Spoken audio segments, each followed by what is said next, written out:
Welcome to another video guys. आज मैं एक और स्टोरी को ट्रांसलेट करने जा रहा हूं और हमेशा की तरह मैं इसे हिंदी में ट्रांसलेट करूंगा। तो इस स्टोरी को आपने पहले भी पढ़ा है, मैंने इस पर पहले ही वीडियो बनाई है, लेकिन जो है इसको मज़ीद मैं अच्छे से पढ़ा सकूं तो इसको दोबारा जो है ट्रांसलेट करने जा रहा हूं। तो आपसे गुजारिश है कि वीडियो को लास्ट तक ज़रूर देखेगा ताकि आप इसको अच्छे से समझ सकें।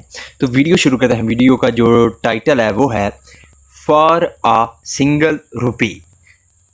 सिंगल का मतलब होता है एक रुपए, रुपी कहते हैं पैसे को, तो फॉर आ सिंगल रुपी यानी कि एक रुपए के लिए।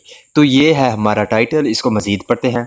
वन डे, एक दिन, मोनू वाज पासिंग, मोनू गुजर रहा था।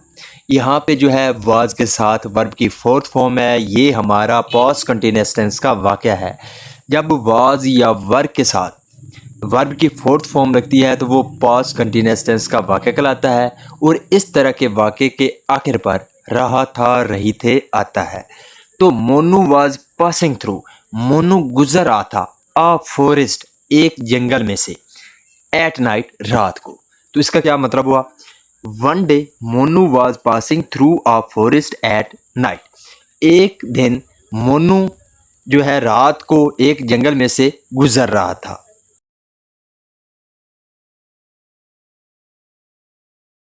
सडनली, अचानक। सडनली का मतलब होता है अचानक। A gang of dacoits surrounded him. A gang of dacoits, dacoits कहते हैं डाकुओं को।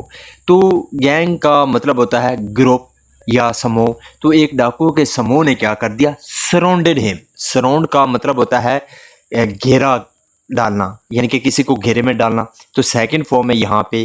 तो जो डाकुओं का जो एक समूह था उन्होंने उसको घेरे में ले लिया। They stood around him with knives in their hands. They stood, वो खड़े हो गए। Stand का मतलब होता है खड़े होना, तो यहाँ पे सेकंड फॉर्म है stood।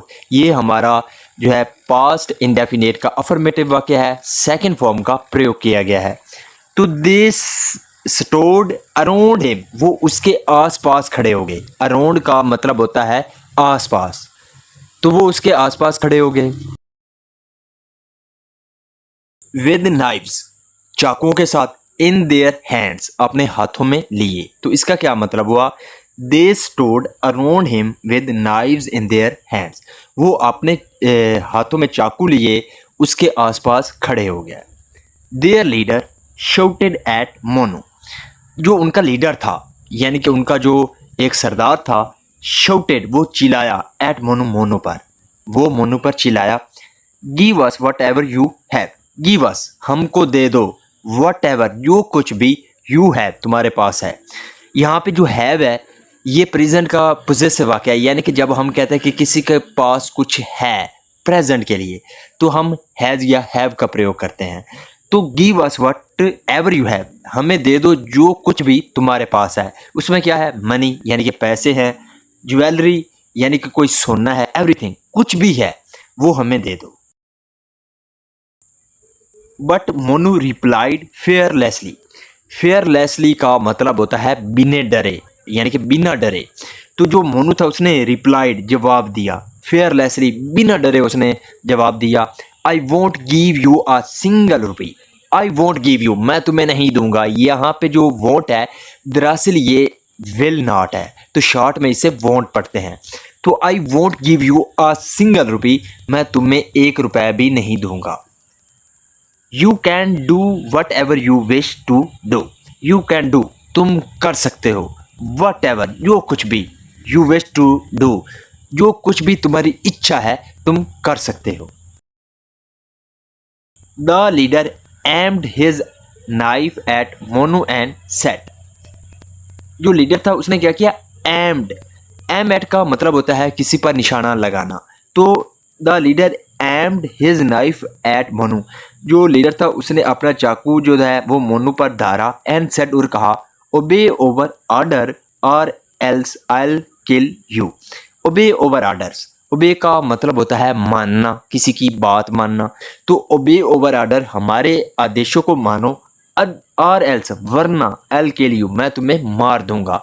यहाँ पे जो है हमारा फ्यूचर इंडेफिनेट का वाक्य है। विल के साथ वर्ब की फर्स्ट फॉर्म है, दरअसल ये विल है, इसे इल पढ़ेंगे, ये शॉर्ट में है, तो I'll kill you, मैं तुम्हें मार दूंगा। But Monu still resisted them, लेकिन जो मोनू था वो अब भी रेजिस्ट कर रहा था, यानी कि इसरार कर रहा था।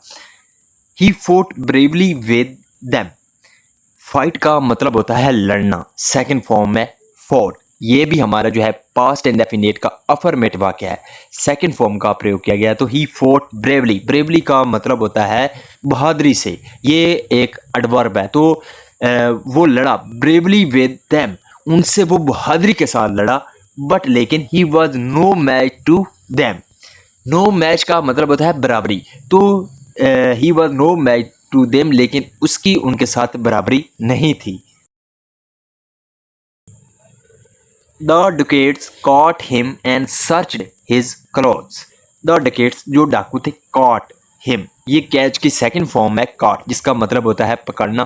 तो जो डाकू थे कॉट हिम, उन्होंने उसको पकड़ लिया, and searched his cloth, search का मतलब होता है तलाशी लेना, ये भी हमारा जो है पास्ट इंडेफिनिट का जो है अफर्मेटिव वाक्य है। यहाँ पे कॉट सेकंड फॉर्म है और यहाँ पे सर्च्ड है, ये भी सेकंड फॉर्म है, इसका मतलब होता है तलाशी लेना, सर्च का मतलब।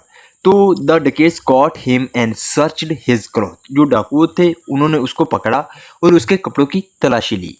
दे got only a single rupee coin in his pocket, they got, उनको मिला, गेट का मतलब होता है मिलना, सेकंड फॉर्म है गॉट, तो उनको मिला ओनली अ सिंगल रुपी, सिर्फ ₹1 का सिक्का मिला, इन हिज पॉकेट, उसके पॉकेट में, यानी कि उसकी जेब में। इसलिए द लीडर सेड, जो लीडर था उसने कहा, this man has fought with us just for a single rupee, this man has fought, यहाँ पे हैज़ के साथ वर्ब की थर्ड फॉर्म है, तो ये जो है हमारा प्रेजेंट परफेक्ट टेंस का वाक्य है। तो ये आदमी हैज़ फॉट, लड़ा है, फाइट का मतलब होता है लड़ना, तो ये आदमी लड़ा है विद अस, हमारे साथ, जस्ट फॉर अ सिंगल रुपी, सिर्फ ₹1 के लिए। आई वंडर, मैं हैरान हूँ, वट विल ही डू, वो क्या करेगा, to protect a large amount, एक बहुत बड़ी जो अमाउंट है उसको प्रोटेक्ट करने के लिए, यानी कि उसकी सुरक्षा करने के लिए ये आदमी क्या करेगा। इसको दोबारा समझते हैं कि जो लीडर था उसने कहा कि ये जो आदमी है वो हमारे साथ लड़ा है सिर्फ ₹1 के लिए। मैं हैरान हूँ कि ये क्या करता, एक बहुत बड़ी जो अमाउंट है उसको सुरक्षा करने के लिए। I respect him for his courage that he has shown for saving his possession. I respect him, मैं उसकी इज्जत करता हूँ। Respect का मतलब होता है इज्जत करना, तो मैं इज्जत करता हूँ him, उसकी, for his courage, उसकी बहादुरी के लिए। courage का मतलब होता है हिम्मत, बहादुरी, तो मैं उसकी हिम्मत की इज्जत करता हूँ। that he has shown, जो उसने दिखाई है। हैज़ का यहाँ पे हैज़ के साथ वर्ब की थर्ड फॉर्म है, ये भी हमारा प्रेजेंट परफेक्ट टेंस का वाक़या है, जो उसने हमें दिखाई है फॉर सेविंग, बचाने के लिए, हिज पोजेशन, जो उसकी पोजेशन थी, यानी कि उसके पास जो माल था उसको बचाने के लिए जो उसने हिम्मत हमको दिखाई है, मैं उसकी इज्जत करता हूँ। देयर आफ्टर, उसके बाद, देयर आफ्टर का मतलब होता है उसके बाद।